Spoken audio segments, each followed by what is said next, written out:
It's just the three of us on. I might switch to a desktop, but Okay, we'll see. it's fine. I wanted to keep things Well, as simple as possible just because of the moving parts involved. Yep. all good. And I always forget about the 10-second delay before I check audio on the actual feeds. Every time. I do this regularly. There's the notification. All right. All right, hello, and welcome to the Shifting Lanes Garage live show / podcast. My name is Chad. Unfortunately, we do not have my usual partner in crime, Greg, with us today, for better or worse or what have you. However, I was able to, thanks to the good nature of the gentleman next to me here, get a couple guests for you. So starting with immediately to my right, we have returning, well, they're both returning guests, but... number one and number two in most appearances on the show, but we have Elliott Alvis and we have Keith from Wheelz and Whiskies. Gentlemen, how you doing today? What's up? Pretty good, Chad. Thanks for having us. It's always a pleasure to be on the cast. Yes, Always. it's always a good time to have you boys on there. Elliott, you have new content out, and shockingly, it's about Corvettes. I know. Who would have thought? Yeah, it's been a while since I've had new content. In fact, as you know, I shot this content the last time I saw you. But it is an unconventional comparison video between the C5 and C8 Corvette. A lot of people are not cross-shopping these, but it was one of those things I had access to both of those cars simultaneously while I was out there in New Jersey, and I was like, a lot has changed. Let's actually talk about it. I thought it was an interesting take on a video nobody was asking for, but I had a lot of fun with it. And of course, it was great being out in New Jersey with you guys for the Shifting Lanes meetup and all that stuff. So it was cool. It's good to have a new video out as well. Yeah, it's I gotta organize that the content and stuff I took from that. I made a joke video and was like, oh, I need to make some changes to that down the road, and then haven't touched it since. I know how it goes. My real life job has just been absolutely overshadowing my YouTube stuff. So I'm like, I was just so happy to get a video out that I'm like, I don't care if it was shot a while ago. It's new, so it's good. I mean, we shot Mustang content when you were down. 2 weeks after that, I shot more Mustang content. I have even more Mustang content, and I haven't. I want to release it all from like a start to an end point, not just like, yes, here's a video, there's a video, and like that sort of stuff. So, but I did have one question for you. So, assuming you were going to buy that C8 Corvette, brand new, in the spec you wanted, that's what, about $80-ish, $85,000? Sticker, yeah, probably. Assuming you had that amount of money to pay for that, plus, all the taxes and titling and all that sort of, fun stuff, would you rather the C8 or a C5 with the remaining money for mods? Oh, see, that's a good question. Right off the bat, and I know if you watch the video, I'm not spoiling anything here. There's so much difference in the cars that it's not really like this is the Corvette, whatever. They're almost two different cars. And having spent a lot of time in the C5, and then I had that C8 as my rental for like that entire time. And I've driven them before. It's not like it was my virgin experience in the C8. But that one in that exact spec with, like I said, the exact options that I would have, and then the amount of times I drove it, and, like I said, we took it on the cruise. It's hard for me to pick a better out-of-the-box turnkey car. I mean, and I've driven a fair example of a lot of other things. And I know it's coming as a bias of a Corvette guy, but it really was. It was like, okay, it's way more than adequately fast. It checks all of my boxes as like a car guy, like removable top, mid-engine, V8, dual clutch. Those are all great things. It has all these things, and there's no compromises unlike a normal supercar. I mean, it has front and rear storage. Like you could take it on a long road trip. So it's really hard for me to be like, to not say the C8 is one of the best all-around cars maybe ever, other than, like I said, if you need to haul more than one person. That being said, it's awfully tempting to take, because you can buy a C5 for like not that much money, these days, and you would have $70,000 left to modify, Extra. and you could make an absolutely nuts C5 for that. I mean, you could make almost, not quite, but almost a Leroy, out of that with that kind of money. And that's also really appealing because, you can go out and buy a C8, but you could make the battiest C5 on the planet all on your own. And you could still have it be manual if you wanted. So that is a really tough question. I think 15-year-old me would have said C5 plus mods. But then there's 34-year-old me being like, man, out of the box warranty is pretty cool. And so it's, gosh, I don't really have a knee jerk answer on that because both would be so awesome. I mean, my immediate thought goes to like, man, turbos through the hood C5, rowing your own gears and just be such a riot. But the C8 is such a composed, great platform. And I mean, yeah, it's not, but I mean, I challenge anybody to drive a Z51 car stock and tell me that you're like, yeah, of course it could use 10, 15 more horsepower or whatever, but it doesn't need 300 more horsepower or whatever. Like the C5, you can drive it now in modern takes. It could use more horsepower. Again, that's why it makes that $70,000 mod thing. I don't know. I still think I might just take the stock C8 and enjoy myself and be able to take it on long trips without worrying and stuff like that. But man, that is a great, great question. No, I mean, so it's like one thing I will say about my journey with the Mustangs and stuff like that, because I can't remember. I think Keith was one of them. I have legitimately had like 5 or 6 people who are like, wait, you have a spare Mustang engine, transmission, driveline, like all of that. Why aren't you putting it into a Fox body? And I'm like, fair.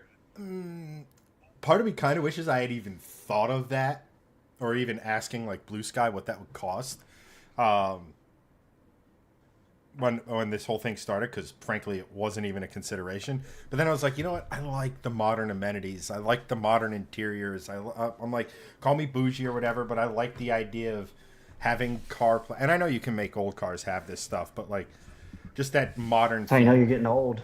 Exactly. Having CarPlay, I mentioned it in my video, but I'm like, look, this alone, I'm happy. Like, this is so nice, Like, once you live without it, or live with it and then live without it, you're like, oh my gosh. But there's a lot to be said about modern creature comforts. AC that just works, heat that just works, like not worrying about the car idling for a long period of time. These crazy notions. All these things that like 39-year-old me would be like, you sissy. Oh, I know that's why I answered my question with 15-year-old me would have gone with the modded C5, but now I'm like, ooh, cooled seats and everything else. I was about to say heated seats. I'm spoiled with heated seats. It's just a small little thing. I just love it. Gotta have it. It's true. No, let me ask. But I think I totally get it. But I also, to your point, Chad, and I guess to my point is, putting go fast parts in a Fox body has been done. You don't see a very nicely, tastefully done new edge very often. You see like modded new edges, but you don't see whatever. I mean, like I said, everybody's like neighborhood had some guy with a Fox body. I've got a neighbor 2 doors down currently with a Fox body. Yeah, absolutely. Yeah, but me being me, the whole thing would be, it's like, I don't know if this is the most PC way of describing it, but I look at that old car, that silver Mustang, and I was like, man, if I was going to do an engine swap or something into, say, a Fox body, right? Just since we were talking about it, I was like, you know what? I'd like to take that Native American mentality and use everything of the animal, not just the engine. The whole buffalo. Not just the engine. Like, try to see if you could work something out to where you can put an S550 IRS in the back of a Fox body. That would be sweet. That. See, now I'm back on board. If you're like, almost kind of, completely make a Fox body on an entire, the S550. It'd be so sweet. Stretch it in the way that it needs to be, or whatever else needs to happen. It'd be sweet. Yeah, but at any rate, speaking of working on old cars, Keith, you sent us a video. I'm guessing came from like your shop, and you had a Soarer and some form of BMW, both with boosted straight 6.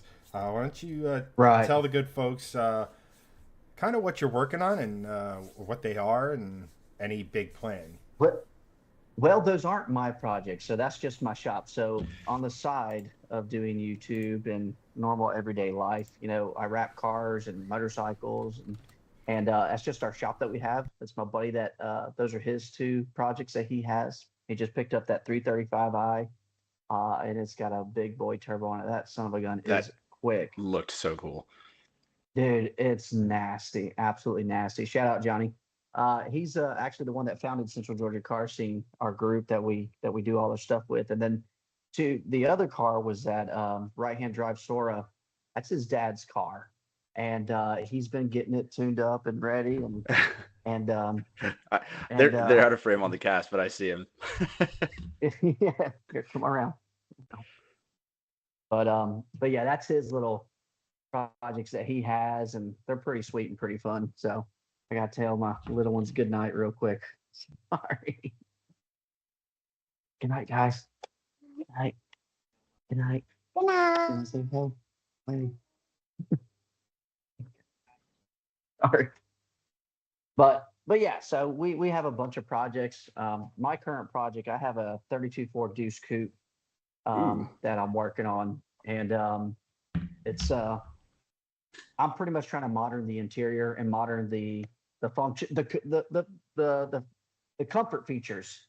Just like we were talking about. It's got a tunnel ram with two 600 double pumpers on it. I mean, Oh you yeah. feel it shake when you.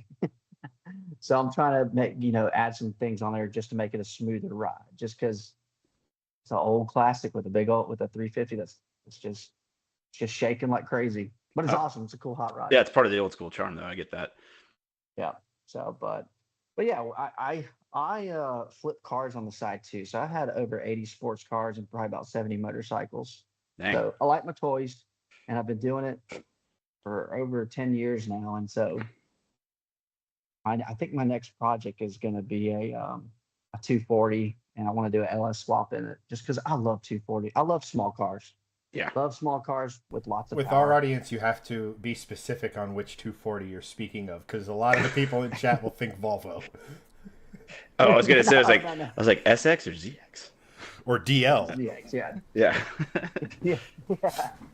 Yeah, so a Datsun.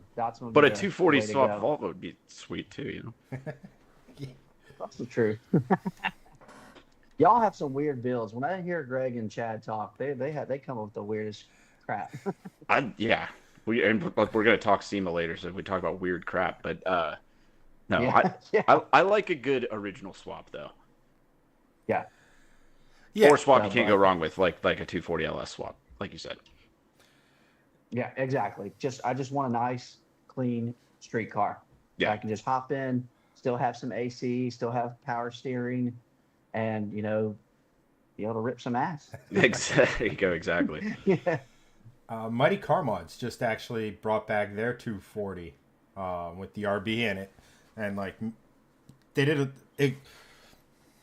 actually, this was a conversation I was having with Greg and Hanson. I don't know why. I just thought we were having it. But at any rate, brain working good. Yay.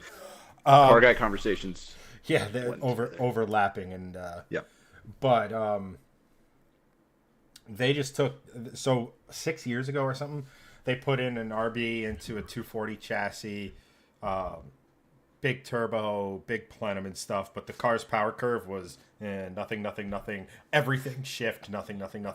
So it wasn't really drivable. It was a lot of the stuff was set up like kind of like a drag racing spec, where you don't have to worry about that because it's just you're living at the peak of the power band. So they went back to individual throttle bodies, but it's electronically controlled ITBs, which I thought was pretty cool. That's pretty cool. Modernizing everything, smaller in size turbo, but a way more efficient turbo. So they're probably going to be making the same power, that sort of stuff. It was they always. I used to watch them a ton. Then they got into like the K car stuff, and it was like, yeah, that's cool once, like but no, that's cool, and especially fans of 240s should check that out. But since the title, the thumbnail, everything may or may not have insinuated we'd be discussing SEMA, probably should get into that. And with a car Elliott sent me, and if you know anything about Elliott, this should come as no surprise what kind of car it is at all. This will be a shocker to no one.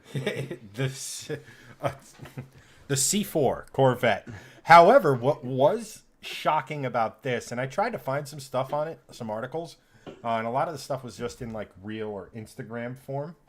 Right, that was a lot of the stuff I saw on it too. Unfortunately, I really wanted like a good build breakdown, but yeah, because couldn't find it. Because it's not your, we'll just say average Wichita man C4 Corvette. I'm looking at the picture too. I'm just like, yeah, it's so cool. I love the 90s aesthetic. But Elliott, since you found this, why don't you tell me what it is and why it's arguably one of the most shocking things you've ever sent me, even though it's a Corvette. Well, yeah. Okay. So what it is, I mean, in all honesty, like that's the thing is I don't even know precisely what year it is. It's a 92 through 96. At least it's an updated C4. And I didn't even realize it until I started trying to look into this particular build. Is I've seen this guy around on Instagram. This is not the first iteration of this same car. He used to have it on these rotiform turbofan wheels. That was still pretty cool. Still kind of same aesthetic stuff, but he still had mostly the Corvette running gear.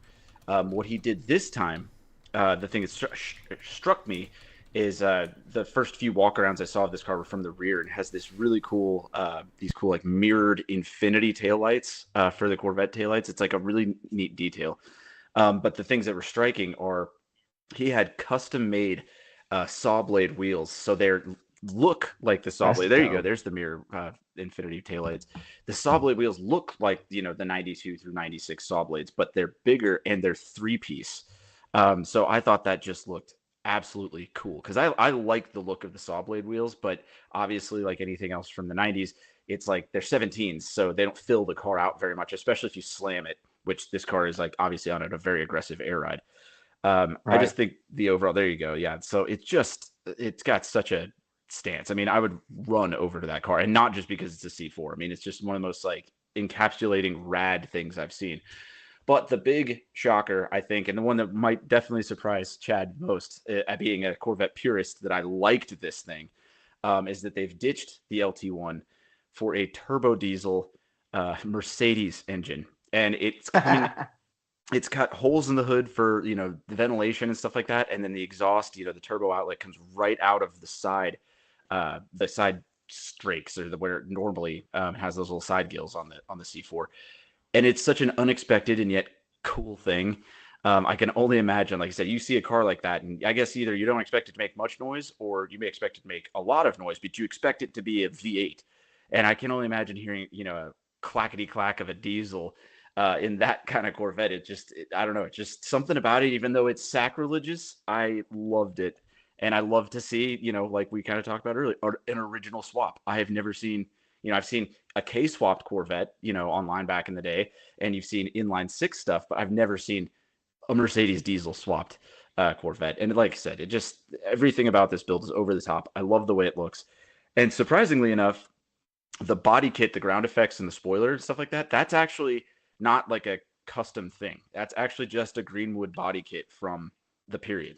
But they did the rest of the car so well that this period-looking body kit that honestly looks terrible on a stock C4 looks custom and awesome on this car. And like I said, it was the most jaw-dropping SEMA car for me because obviously it was a C4, but all of the little details and the execution is just amazing to me. I loved this car. I would have loved to see it in person. I see those taillights more and more often too, like that style. Yeah. Which is wicked. I love it, and I'm trying to like comprehend how they're built because, like you said, that mirror look it's just wicked. It looks so cool, and it looks like it's just going down like a tunnel or a tube. Right. One of the guys on the C4 groups, I guess, is the guy who makes those because he says he makes each set by hand. I don't even know how much they cost, but he was super excited to see everybody so stoked about his taillights, and I saw that post, and I was like, that's really cool to see. Like, he's like, hey, those are mine. And, like, yeah, it's one of the most striking things about the car. You're like, that's cool. Like, I kind of wonder what they look like on the street, if they're like, if you get that same, like, well, what's going on here, That or if vision, you have to yeah. like be up close and at an angle to see the full effect. If they, because Mhm. they kind of just look like taillights probably from the rear, I hope. But I don't know, they are really, really cool, Very cool. and I'd definitely like to see them on anything. I love that. I love that style. Yeah. They're neat. I mean, it's the funniest thing about this whole thing is that the exterior alone, apart from the holes in the hood, which give away something is going on. The whole exterior of this car is like Radwood 90s, just orgasmed all over it. Everything Yeah, from to the extreme. Damn, yeah, boy. the white on white, the fluorescent graphics, the fact that they managed to find like, you know, the old school casino, right, with the regular bulbs, and it feels like a time machine. It's kind of a like you wouldn't expect to see. Like, this is arguably one of the coolest looking C4s I've ever seen. And then that Mercedes engine. Now, I don't know much about it. I know those blocks are supposedly made out of like, they're just the strongest things in the world. yeah, and I tried to do some digging on it, but I ran out of time. That's what I'm saying. I don't know much about this particular engine, but I mean, from the looks of the underhood walkthrough, I mean, it's got a huge single turbo. It's not like a stock Mercedes turbo diesel by any means. No, right, but I know this engine, I may be confusing it with another diesel, but I'm almost, and I'm sure someone in chat, if Anthony's here, he probably would know it, or probably even Doug, but I'm pretty sure they swap over the gasoline heads on it and make like it's a thing to sort of undiesel these things because they're capable of holding so much power that. Oh, that makes sense. They're a good boost engine, like gasoline boost engine. You know, but I mean, it is kind of, and the other thing is it is kind of crazy to see stuff like this, stuff from my youth. Like, that's like, I mean, people are going to SEMA and looking at this from, what is it, almost 30 years ago? The same I know, way, and they're going, look at that old Corvette. You know, the same way that like we were looking at like stuff from the late 60s, early 70s when we were kids. Right. Like, that's so crazy. It's pretty bonkers. But since this is now the third generation of Corvette that we've spoke about, we're only 2 away from Corvette bingo. There you go. But we should do that for one of these times I'm on the cast. If anybody wants to play along, if I somehow manage to mention about more than 4 generations of Corvette, you have like all 8 generations spread out throughout the randomness of the board. Yeah. And then you have other things like your cat makes an appearance. Right. You mentioned an obscure BMW powered Land Rover Defender looking thing. All right. I'm down to play this game. I just try to work these things into the conversation. But no, the thing is, we don't tell you. It's just like regular, like. It just happens. So, it will. Real quick, I gotta say, I was doing some research. I brought my laptop with me. Illumisthetic taillights is what they're called. Oh, cool. Illumisthetic taillights, and there's actually like a website for Illumisthetic, and I'll put the link in the chat because it's pretty neat because they make it it's a kit, it's a DIY kit that they make for a bunch of cars. Oh, cool! It's really neat. So Chad Mustang, Illumisthetic lights coming right up. I don't know if I don't know if that would work with the tri lights on the Mustang, like with how wide. That's true. It'd be a very thin Illumisthetic mirror portion. So if you go on here, they have no Fords. Well, actually, they don't have it. It's nothing you wanted. They have GM, BMW, Hyundai, Toyota, Lexus, Nissan Infiniti, Mitsubishi, Mazda, Honda, and Subaru. Dude, Hyundai made it before Ford. That's pretty bad. I mean, outside, to be 100% honest, though, outside of the Mustang, there's not really. I guess the Mustang and like the Bronco and F-150s and stuff. There's not really like an enthusiast culture outside of Mustang, and I don't. Those taillights. There's a growing sick. Maverick. There's a growing Maverick enthusiast culture. Oh, that's true. I saw one guy did a. What did he do? We talked about it. I think he didn't do the Focus RS swap. Oh, that would be cool. But he did some other EcoBoost swap. like built it up, and I think it was like 500 or 600 horsepower. That'd be so much in that little platform. Memory serves, it was like an 11 or 10 second like mini truck, which is like, you want to talk about a sleeper, like. Yeah, especially a modern mini truck, you know, and it wouldn't make much noise unless that would be really cool. You know, but since this is your maiden voyage with the excuse me, the Corvette Master Extraordinaire, Keith, and this just popped into my head. It's not in like any of the pre-show stuff I gave you guys. But Keith, your absolute favorite generation of Corvette? Absolute favorite? Oh, geez. Yeah, I had to go with. I see C8s everywhere. I see them all the time. They're so popular. Now, are they cool? Absolutely. Like, going back to like what you were saying about, you know, if you had to choose between the C5 and the C8, I definitely would have chosen the C8 100% just for the luxury, comfort, and also the cool factor. I mean, you look at the two, it blows it out of the water. Yeah, it looks like an exotic car. And the other one looks. Absolutely, absolutely. Now a C5 around here you can get for like, I've seen them as low as like $6,000. You know. Yeah. So I mean, and I'm in the South, but my favorite generation is the C7 though. It just screams more Corvette to me than the C8 because they changed everything with the C8. Yeah. You know, and I've got to drive the C8. Loved it. It's a great car. I love the interior, the cockpit going down the middle. I think it's wicked. But the C7 just has a special place probably for me just because I think it looks really good. It looks like just a street muscle car. Yeah. And you can get a base one for like $30,000, $35,000 now. And it's a great car for that.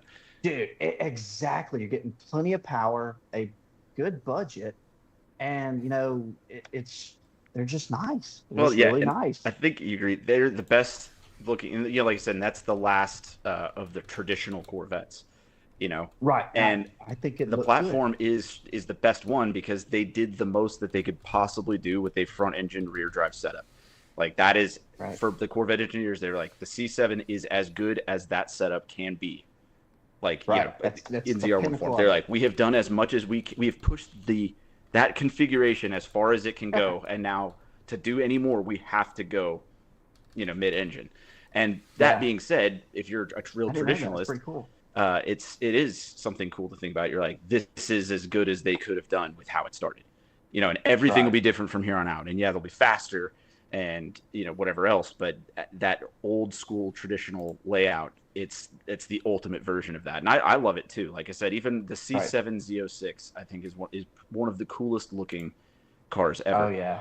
I mean, in some configurations, even over the ZR1, something about it. I'm just like, it's so good looking. Yeah. Yeah. And see, my dad has a C6 Z06 that's built and he makes about 900 horsepower. It's nasty. It's pretty cool. But you know, and I get to take that out every now and then just for fun, and that thing rips. But you know, hopping in the C7, the transition from the interior from so much better. It's crazy. Like it's years of difference. And then same thing. What's wild is and then you get into the C8, and it feels like another years of difference. And you're like, how do they keep getting this much better? I thought this was pretty good already, and it's wild. Right, exactly. Well, they set the bar really, really low. That is true. It was bad for a really long time. I mean, when the Corvette gets the same, you know, doubled-in deck as the Malibu, it's like exactly. And I do make that point in my video. I'm like, look, it's the same radio from every GM truck and van of this generation. Like they didn't even do a special head unit for it. That cyan green in those C6s is in every Chevy there is. Yes. On the odometer and stuff like that. Yep. Exactly. And then they even had the cobalt steering wheel for. Oh, it's just ridiculous. But no, hey, listen, let them save the money on those things so that they made it go faster. I was okay with, you know, some parts bin stuff going on. Everybody does it. Yeah. Ford GT has, you know, Explorer window switches. I mean, it's just, you don't have to reinvent the wheel to make stuff go fast. Right. Yeah, just put. But yeah, C7. That's my pick. Just put a Coyote in it. That's how you go fast. I know. You keep sending me Coyote swap Corvettes. It's the only way to get Chad to own a Corvette. That's not true. That's not true. Is he'd own a rolling shell and then transfer his silver car stuff into it. I mean, that is so unbelievably tempting. And he'll still put a Mustang badge on it somewhere. Oh, I think he just would Mustang badge it. Maybe, but I mean, let me put it this way: if you gave me like a blown motor in a C6 or something, like I'll throw a Coyote. But like I have said this ad nauseum. I came close both times I got the Mustang to getting a C6 Z06. Let me just put it to you this way: when I bought the black Mustang, if C6 Z06 pricing was what it was when I bought the silver Mustang, i.e., 4 years ago, I would have absolutely. But now the vets were like 10% out of range. And I didn't really want to get a Grand Sport and everything. Like, to me, the 427 is what makes any of the C6s special. Is the fact that it's the last Corvette to just bludgeon everyone else with cubic inches and naturally aspirated and no boost. It's like, oh, that's adorable. They're going to a turbocharged 6-cylinder that's like a third of the displacement of this. That's cute. No. Bill, add another 100 cubic inches into it. I know. It's the old 60s and 70s mentality is make it bigger. And the C6 Z06 will be they're already, people are kind of snatching them up, but that's a future classic because of that too. I mean, it is, like I said, just drive one. I mean, we all have, but it's just one of those cars, even in completely stock form, you just go, wow, they nailed it with this one. Yeah. And they're expensive still. They're still over 40 grand. I know, and that's what they are for a reason. All day. They're, it's amazing. Yeah. But I was thinking about selling. He's like, I'll probably put it up for 55. I'm like, whoa, hold up. That sounds a little high. And then I did some research. I was like, damn, I can't believe they still sell for that. Yeah. And then same thing with C6 ZR1s. So don't even look. They're, yeah. When they added boost. But, right. But yeah, it's the last car to do it naturally aspirated. It's the last of their go fast ones that's gonna be naturally aspirated. And like that engine with, you could push it over 600. I think 660, 670 horsepower at the crank is doable without a single pound of boost. Which, I don't know, man. Like as I get more and more between that and the Viper engine, it's just horsepower by cubic inch is really tempting for like the lottery situation where I swap. Like, you say I'd just throw like all of the silver car stuff into a Corvette if I ever got one, possibly. But there's also a large part of me that wants to stuff a Viper engine into one. Oh, that would be nuts. That'd be nasty. That'd be so cool. That would be super sweet. Just how my brain works. But since we're not talking about boost at the moment, let's go to a car from SEMA that features a lot of it. Yes. So everybody here knows, like, the Ring brothers. They always have some sort of insane car that they bring to SEMA, and it's always incredibly well done. This year they brought a Buick Grand National, and they gave it the typical Ring brother treatment, custom everything. But, and what I thought was particularly cool about this is they kept the 3.8 and just built it. So it makes 1,246 horsepower. That's pretty built, yeah. Just a little bit. But they didn't do what, like, a lesser shop, and I'm not even saying a lesser shop, but like they kept the 3. Like, that was the thing that made, I think, the Grand Nationals cool, was the fact that they're one of, if not the only muscle car that can claim to be a muscle car without 8 cylinders. Right, back in the day. Yeah, that's a good way to put it. During the time, especially, it was so sacrilegious back then. Yeah. I remember it being, that the GNX was faster than the Corvette in the quarter mile, when they first came out. Which had to stick, and they had to kind of like stifle 3-year-old that. Elliott's. Yeah. No, I mean, I'm not like that old school. I mean, never a 6-cylinder. It's not possible. I'm just like, I just remember, I can't imagine imagine it was like the 80s, how upset people probably were. Like, I'm not going to have no 6-banger be faster than me in the quarter. Like, at least now we're used to hearing those noises go down the strip. Like, back then, you'd be like, what? Where's your thumping V8? Like, it was, impossible. So it kind of does revisit the old hurting feelings, type of thing. I mean, same kind of motor that was in the the Typhoon and the Cyclone. Those things were breaking hearts too. So cool. Yep. Similar mindset, different engine. Sorry, not to I know, not the same. It's not the exact same engine. I'm just saying it's like same kind of. It's the same concept of like being fast. It was the dawn of the quote unquote displacement replacement. Right. Which then got stifled for another few years and then came back like 30 years after that. And here we are now where displacement is getting the displacement replacement. So it's like, aha. Exactly. Keith, I'm kind of surprised you don't own a Grand National. I'm just going to say that. What? I figured being in the South, the Grand National vibes is something. Look, with your accent and such, you just seem like you would. I was called a Hispanic, all right? Okay. I like that. No, if it ain't, God, it's more of a truck. I'm a truck man. Got a big old lifted truck outside. That's awesome. Well, have you guys seen? I know we're talking about the Ring Brothers thing, but Tyler and April have that Grand Camino. It's like a GNX El Camino. It's wild. Muscle car with a mullet. It's like somebody completely custom built it, and it looks like it came from the factory. It's crazy. Yeah, I did a reel on that. Yeah, like I said, I recently saw it in real life for the first time, and I was like, drop the tailgate. How does this work? And it was just like, wow, they kind of thought of everything. It was just like some guy built it. It wasn't even a shop. It's what's it called? A Gran Torino? They call it the Grand Camino. Grand Camino. Yeah. It's I'll look that up.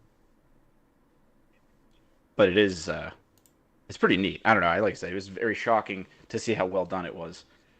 Oh, okay, gotcha. Yeah. But the Ring Brothers car, again, kind of like similar to my C4. This is where the similarities end. I like that they took like the GNX wheels, but made them bigger, and that's perfect. Like they didn't go with like some weird like Foose wheel or something like that. And the Ring Brothers are classier than that. I know that. I'm just saying it's so cool to see because of like 3D printing and CNC machines and everything that we have now that you can literally CAD up the same exact style of a wheel and just increase the diameter and make it look good, because I think it's the perfect wheel for the car. And I just love that. Same thing with the old muscle cars, like 67 through 69 Camaros. I love the rally wheels that are just a little bit bigger. Nothing crazy. Something about that. I just love bigger OEM wheels that actually like fill out the car better. And this is such a great example of what a beautiful car. And I mean, I think Chad, they kept with the GM stuff. They even that hood vent is like an ATS-V kind of Corvette style hood vent. You're right. They actually they did I think it was them. They had they put an old Cadillac body on an ATS-V. This is years ago. But no, their stuff is always freaking awesome. I can't imagine what it would cost to like number one, like these guys, you just show up with an idea. It's like, I have this idea. They're like, we'll do it. It's like, I haven't even finished. Doesn't matter. We have people on Mars. We'll get you the rocks. Like, it doesn't matter. And like, no, it's incredible what they've done. I love their Pantera they did a few years ago. I was like, I didn't know you could make that car much cooler. But this Buick, they called it the Invader, and another cool part like is the paint is like dark Vader gray. Yeah, that's the name. I was like, I mean, it's just the small little details like that just takes it to the next level. Yeah, I love that charcoal color. Yes, like that is without question. If I could spec any color on any car, on any of my cars, that would be the color. It's cool. It's clean. It's beautiful. That is just awesome. Is that your pick for coolest car at the show? Chad? It's definitely up there because pretty much everything else I have annoys me. Okay. We because like they had, for example, like the next one that I think a lot of people saw and a couple people pointed out to me and stuff like that was the revisit of the Celica, so to speak. Yes. So, but I did like this. I know even if it annoys you, it did. So I love the idea, right? It's, hey, we had this car back in the day. It was during, some of the golden era of rallying, right? Like Group A. Yes, it was. And everything. And it's like, okay, so we have this car and we have this car. Let's put them together. Like, generally, I like that sort of stuff, right? Because to anyone watching who doesn't know, hey, Anthony, what's going on, man? Welcome. To anyone who doesn't know what this is, it may just look like a GR86, but it isn't. But it is not. It's not. No. They took the engine and driveline out of a GR Corolla or Yaris, depending on which country you live in. Right. How many World Wars you've won. But all-wheel drive. So it's legitimately got the same all-wheel drive system and everything. That 3-cylinder, like, that's the craziest thing about that 3-cylinder. It's like, yeah, they put a giant airbox here, but the amount of nothing in the right side of the engine bay, if you're looking at it from the front of the car, is pretty spectacular. It's crazy how small it is that pretty hilarious. But look, it's a cool build. I like that. They're starting to do. They're doing stuff like this. Like, that's awesome. But like on the flip side of it, it's, I don't know, man. Like, why this annoys me is like, they could have done a little more with the body, as opposed to literally just putting the Celica's wing on it and being like, Castrol colors. We can't actually paint it like it used to be or put Castrol on it, but Castrol colors. Look, 80s, right. 90s, everybody like it. But that also being said, I have to like it. For the simple thing is that I want manufacturers to start doing more stuff like this. Like more dumb, like not even a concept, but like an actual working vehicle. Something that, Keith, you were saying how Greg and I come up with all these crazy ideas and stuff like that. Well, someone at Toyota was like, idea. Well, so, yeah, I think I figured where you're going to come up with the problem. I was surprised with why this is your problem. I thought your problem was going to be that at the end of the day, it's still not a Celica, no matter how much they make it look like one. I thought that, I really did think, I was like, that's where you're going. That's part of it. Like, when I say like the pedigree really isn't there because it didn't start as either. Like, but then again, like, you could have made it look a little more. Car. Right? No, I get what you're saying. My thing with it and this is a pro of it, and of my looking into this. One, I like that it's a manufacturing offering. It wasn't like a shop did this. Yeah. I thought that was really cool. From what I understand, they had like a development team that put this thing together. It's not like a kludge together.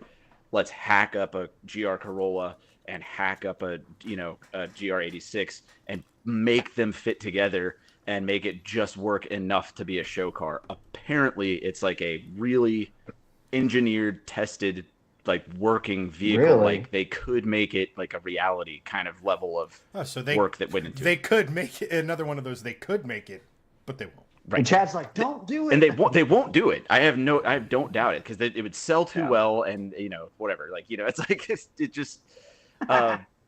Like they won't make it, but I just like that it was a full-blown manufacturing effort. It was not a kludge together, concept piece that they made work. I like that aspect. I also, like you, I do have a bit of a gripe with it being like, you can't really harken back on rally stuff if neither car that you started out with was the car that we're talking about, because you put the livery on it. Now, like I said, it does kind of look like it with the correct wheels and all that stuff, like a modern version. But you're right, they didn't do like a crazy amount. I mean, like I said, in props to them, it's like they spent all of their time on drivetrain development and making the car actually work. that they were Right. like, oh, I guess some rally lights will make it different. Like they didn't go with a whole different fascia or anything. Terrible. But it is really, really cool. It's just like that whole concept, like you said. You're like, well, I don't like when they do this and do that. But like, there's other times which there's no reason Aston Martin made that V8 Vantage swapped Signet. Like that thing is one of the coolest things ever. That was what a pointless exercise that was. But it's like that thing's awesome. It's a little like Scion IQ with an Aston Martin V8 engine. It's nuts. But I like that there was no effort there. They just made that to be cool. This is definitely to harken back. And I don't know. I think it looks cool. I'd like to see it in person. I'd like to see them make some variation of it, but not call it like anything other than a variant of the GT86. Like if they wanted to sit here, if they want to, I will allow them to say GR86 GT4. If they want something like that, exactly. They can now call this a Celica if most of it is a GR86. Because like not for nothing, the 86 in GR86 comes from the AE86, which was a Corolla. Mm-hmm. Like it's like they're really just pulling all of their history, and like I guess there's even Supra in it, right? If you're harkening to the Celica, well, that eventually Celica Supra, right? Yeah, exactly. Yeah.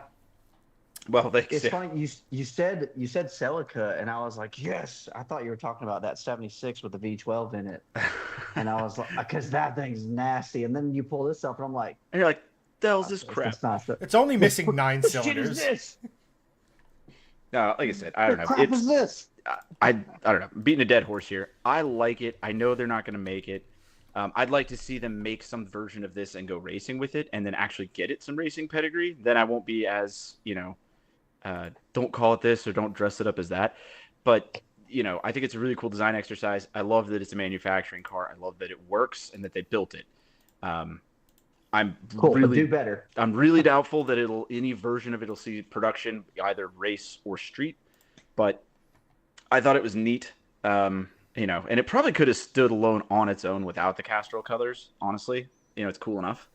But I think they just had to send it over the edge with that, just to make people go, oh my God, remember? I think they're just really pulling on people's heartstrings with that.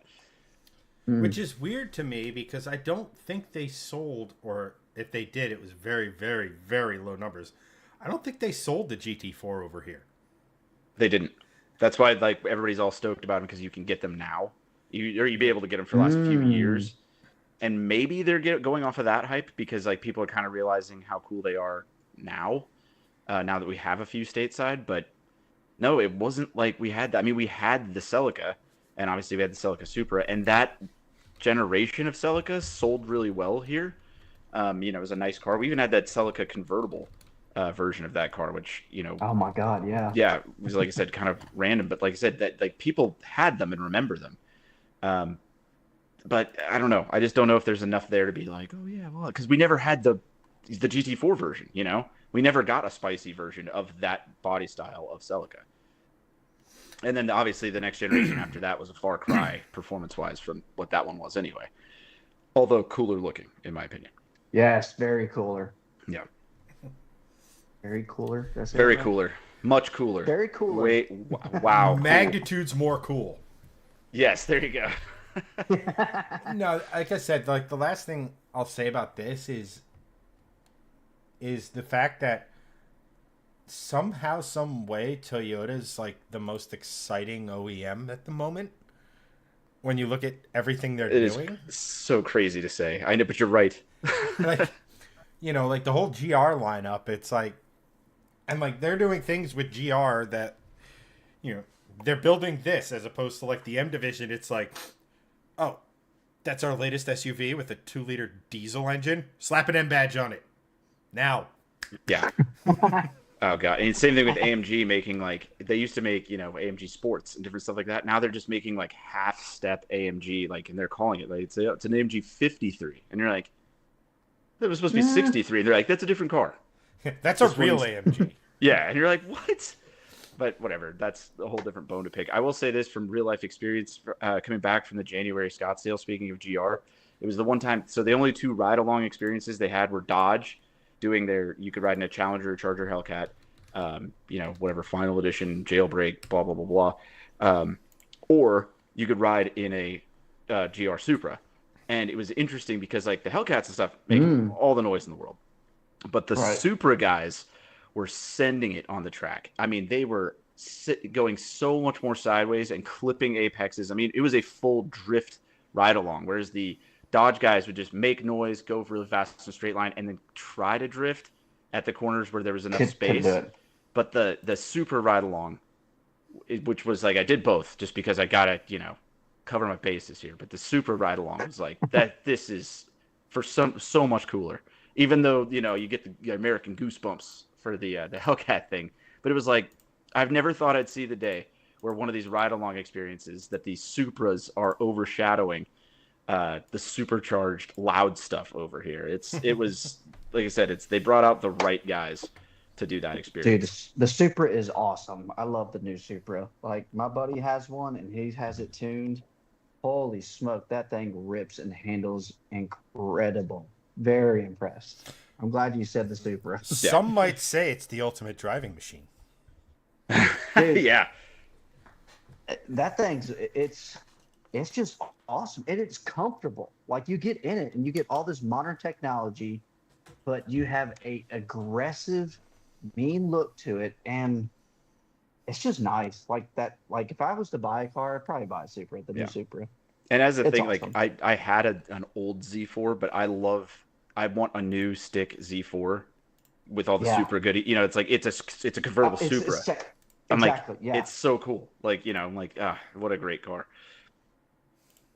What's next on the list, Chad? Well, since Keith brought it up, I figured I'd do some digging and look at it. I didn't see this one, so I'm excited about this. So I think I might know which one he's talking about. It's the V12 Celica.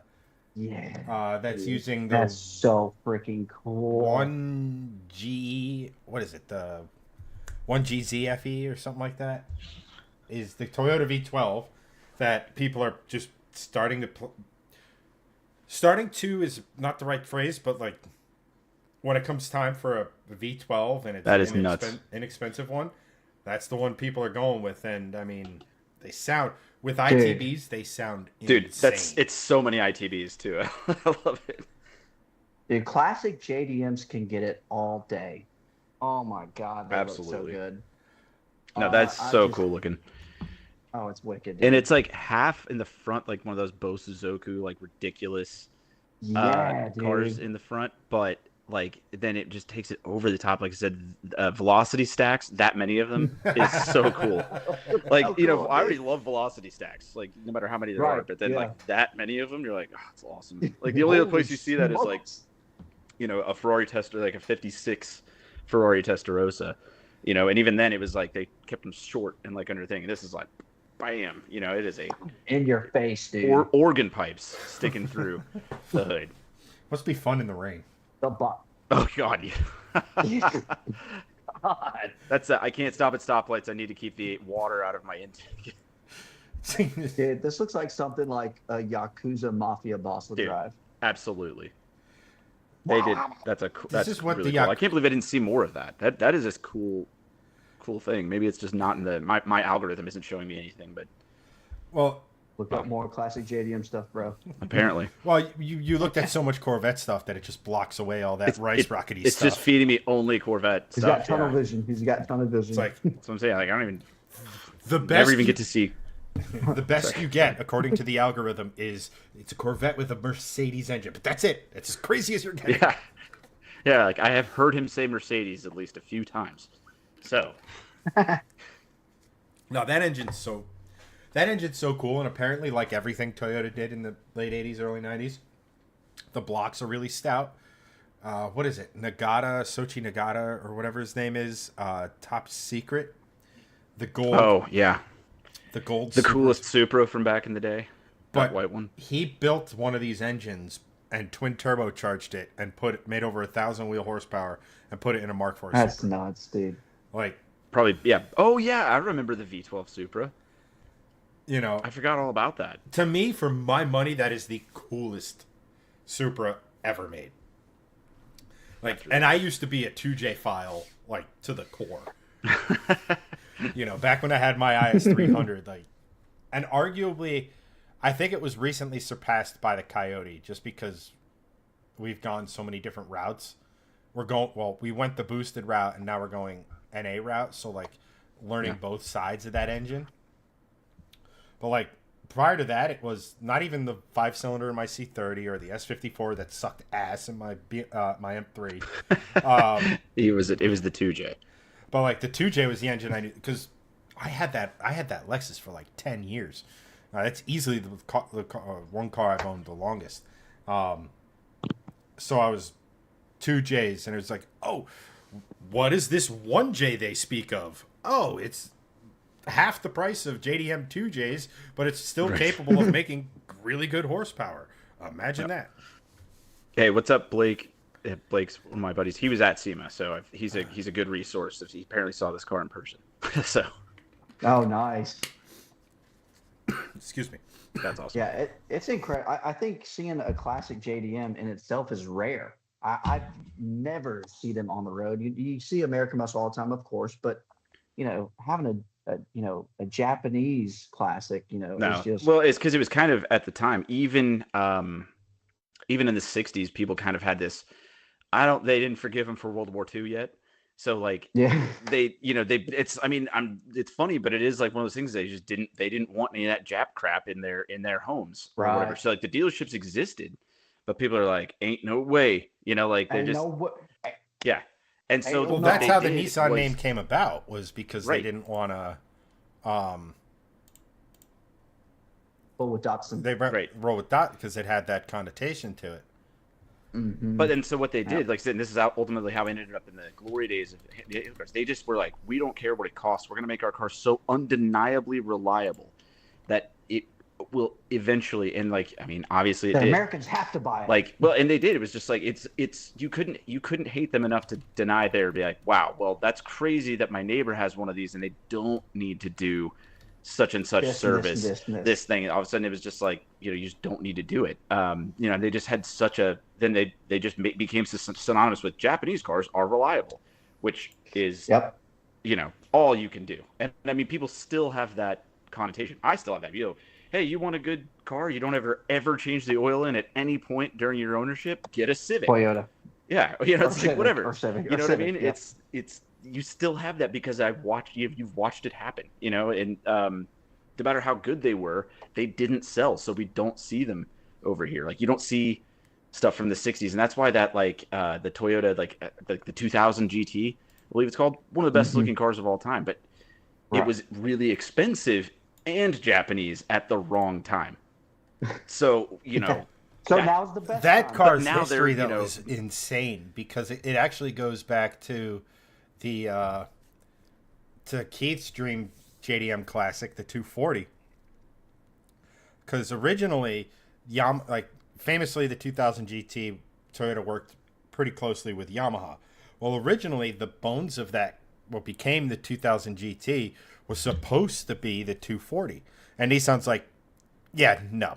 And they went and they built the 240. Still a great car. Still an amazing, awesome vehicle. It's like, it still made its own mark. So much fun, too. Yeah, absolutely. It's like that crossbreeding and stuff. But another question for Keith here. Back to crossbreeding. That's what SEMA is all about. It's crossbreed fest for cars. It's weird shit. Cool. It's a bunch of things that run on explosive liquids that literally stuff square pegs into round holes. Right. And that's true, Blake. All the 60s and 70s JDM stuff did rust out. But that's also a good point. So the stuff that already wasn't there were already so few of them over here, and then they deteriorated into the ground. They're just self-recycling. Which is wild for a place that has like a monsoon season. You think they would have But that's how they get their steel. Fix that problem. Yeah, I was like, I don't know, it's like guys, don't you guys have typhoons like half the year? Aren't you an island? Yeah, it's like, isn't this like the thing you have to deal with the most? But I don't know. Whatever. I could say something horrible, but I'm not going to. No, I know. No, they did have okay. Let's just say they weren't used to building vehicles that had to last. That is okay, I see where you go. Oh God. At any rate, we'll circle right back to JDM stuff because I got another question for Keith. But I did want to touch on Vintage Blake over on YouTube. I'm guessing Blake is actually on both streams, which is awesome. Thank you. Yes. He goes, the best SEMA cars we saw was a Plymouth Fury Hellcat swap, little on the nose, an Oldsmobile Fiesta wagon. But well done.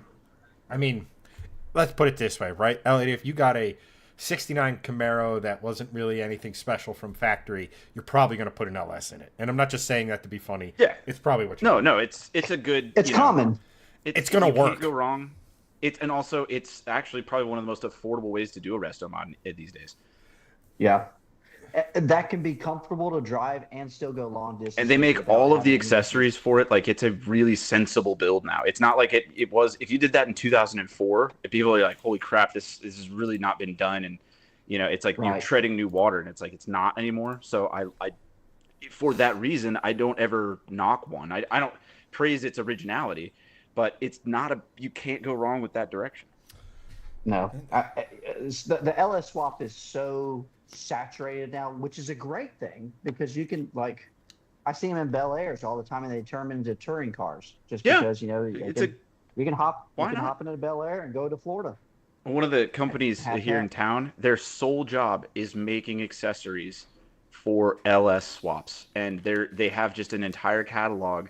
It's all CNC'd stuff. It's just called ICT Billet, and they make so much stuff for if you're LS swapping something, ICT Billet has a kit for you to LS swap an S2000, for you to LS swap you name it. It's like that's their entire job is CNCing brackets, mounts, and accessory stuff. It's wild. But I mean, that's awesome. But it's because of that it makes it so much more accessible.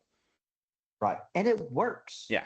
But that being said, I think what Chad is saying is seeing an LS build these days, it needs to be so well executed that you go, holy crap. Like when they do those, for me, it's not like I haven't seen them before, but I still get wowed by them. When they do those engine bays that somehow have no hoses, no accessory, you're like, how is this working? Where did you hide everything?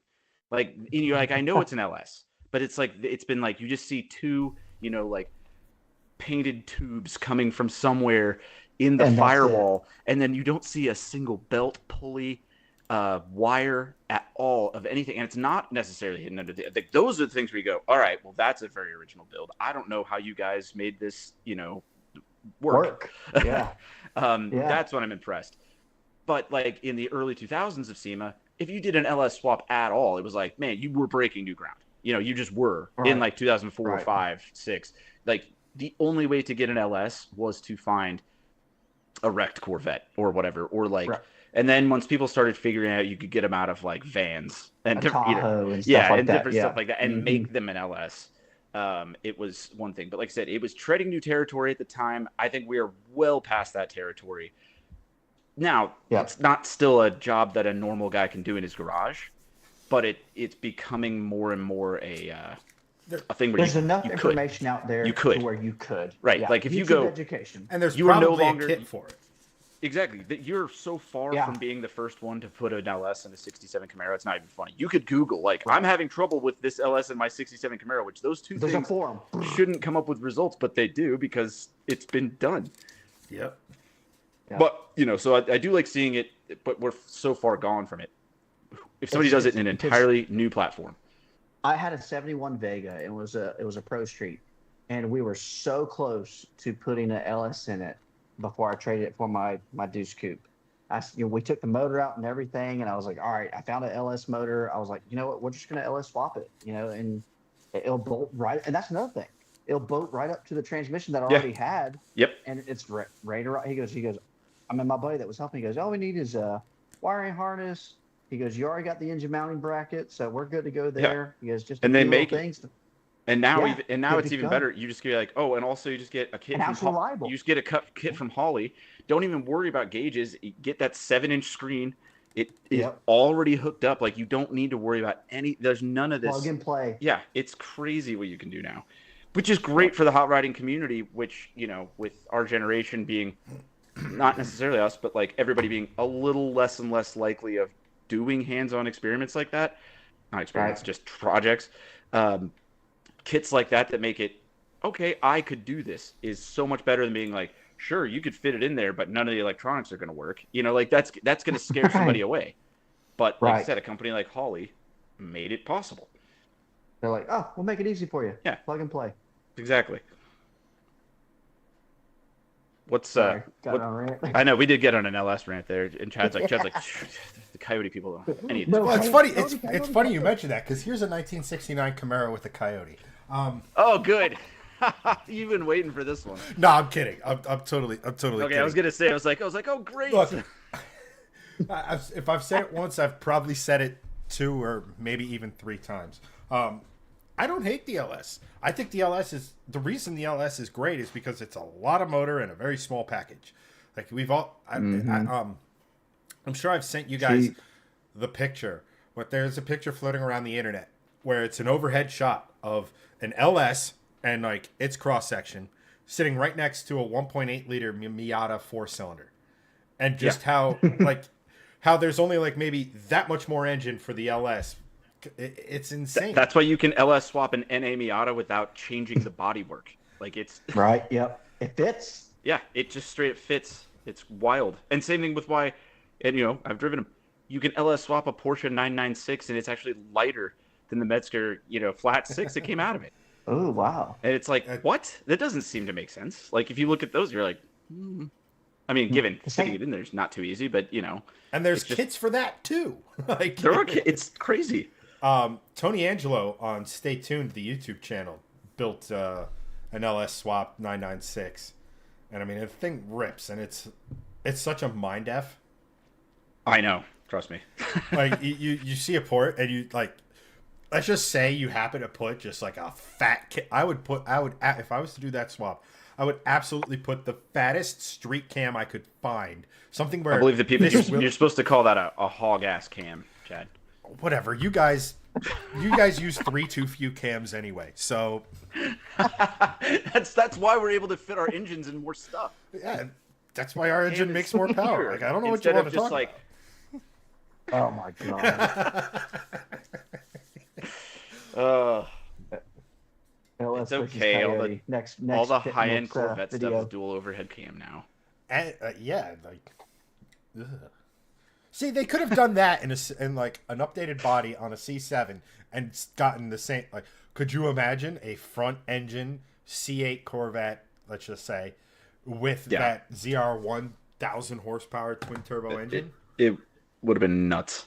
I don't know. Like I said, you make that point, and it's justifiably a really good point. But I'm just saying, like, I just like to poke the bear. It's in my. I know. I just really don't think, like I said, it's just as far as that layout goes. I just don't think as far as Corvettes went, they may be able to go. I think they were like the ZR1 is as much as you can do with that. If we want to go any faster, we're at the limits of rubber and physics. Because you can add more horsepower to a ZR1, but it won't go any faster around the track. Like it's just like there's still a right. But anyway. Which is got to go back to the drawing board, pretty much. Which is a whole other thing. No, one thing we talked about this last week, and it's nice to have 2 fresh opinions on this. But two fresh. Since we were talking about, all basically SEMA is like, look what I swapped into this, right? And you guys' opinion, and you can't use any of the usual suspects. So no 2Js, RBs, even the Toyota V12, and neither the LS or the Coyote or even a Hellcat.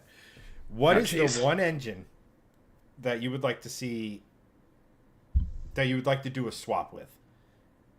Like that, an engine that nobody's really playing around with. Like, I'll give you a perfect example. I did a reel on this. The guy, Nivlak, or whatever his name is, 57 on YouTube. His channel blew up because he just started putting Vortec 4200 General Motors straight 6s and whatever he could find, and like he's making really good power with them, right? But that's an engine, that's a Trailblazer engine that you're like, no, we want the LS out of the Trailblazer, and it's all-wheel drive system, not this. And he's getting great power out of it. But like that one engine that like, and it could be any engine, and neither the LTs either, Elliott. I don't want you skirting. I know. I'm not gonna do that. I come from like small small, like four bangers and six cylinders. That was always, I grew up around American muscle. So I grew up with nothing around V8s all the time. But then when I got a hold, and I know everybody's going to know this, but I'm big on Volkswagen and Audi. I just love those brands. And the Mark IV had the 1.8T, the turbo that was just, I love that motor. It's easy to access, it's fun to work on. It can make a lot of power. It makes incredible sounds. And you can take that motor, and because it's so small, you can put it in anything almost, and it makes just good power. So for me, it'd probably have to be the 1.8T. Can't beat. So. I like that answer. I was thinking about it in a couple of different terms here. One, my initial thing, and I know it's just because I'm like, what do I know that's pretty well? And Chad's mentioned it only in one specific swap, but in a fantasy world where the Volvo P2R's engine is actually really reliable, I would swap that into a myriad of different things because it's really cool and it makes such a cool noise. And people would, like, if you didn't pop the hood and you had the 2.5 swapped like STI or something like that, and you just heard, oh, you like, but it's like, dude, it'd be so weird. Be like, well, that's weird. You can make good power out of them. They're modern enough that I believe you could tune them, so on and so forth. I don't want to beat that ad nauseum. One thing that it's actually a throwback, which it's not like they didn't do it a bunch, but I would love to see, as far as old engines go, like a modern. Don't say small block. It's not really possible. Don't say small block. No. It's actually. I said the blue oval in you is gonna love this. Like an actual like old like 21 stud flathead. Okay. But like making enough power to be streetable. But like putting one of those in a more modern car would be kind of that would be like a wild swap for me. That would be hysterical. But somehow a flathead with a Holly sniper kit. On 3 carbs, and like it would be so cool, and no one would be like, everyone would be like, is that a flathead in a 2000 Camaro? You'd be like, it'd be a nut swap, and something like that I think would be really neat because I love that motor. No, they don't make any power, but they're really smooth, and I mean that was the LS of its day because it had parts availability. Kind of where hot rodding got its start. Exactly. They put it in everything. And, you were a head swap, exhaust, and like carb swap away from, making the car fast. And it was like, like I said, it was back when cars were Legos. We weren't worried about coil packs and all this other CAN buses and different stuff like that. I don't know. I just think it'd be cool to see the reverse, like a modern car with a flathead or, something that's like, and not like what they do, when the fuel injection from the 80s didn't work, so they just carbed it and now it's the same engine. I was like, it's like people putting 350s in Jaguar XJs. Like, it's been done. In fact, They did that out of necessity, not necessarily for reliability or for hot rodding. I think just a really crazy flathead swap would be my answer. Flathead in a Prius. That's definitely different. Flathead in a C6 Corvette, just so it makes it's just and you're not going anywhere. I don't know what people would get. I don't know what people would get mad at more there: the fact that it's a flathead and it's something from this century, or that it's a Ford. That's what I'm saying. You can just imagine the possibilities are endless. Power. I would freak out seeing a modern car with a flathead. And if, like I said, I don't know. I haven't looked into if anybody's done it yet. But if somebody's made a big power flathead, and I'm talking 200 or more horsepower, which would be, in my opinion, big power for a flathead. An engine starts out with 90 horsepower, so it'd be really cool to see. I mean, surely we have the technology now, but I don't know if it's worth it for a shop to be making oh yeah, I make high power flathead heads for guys who want to I don't know, do what. I mean, flathead's not even, it's so old that it's not even over head cam deficient. It's overhead valve deficient. I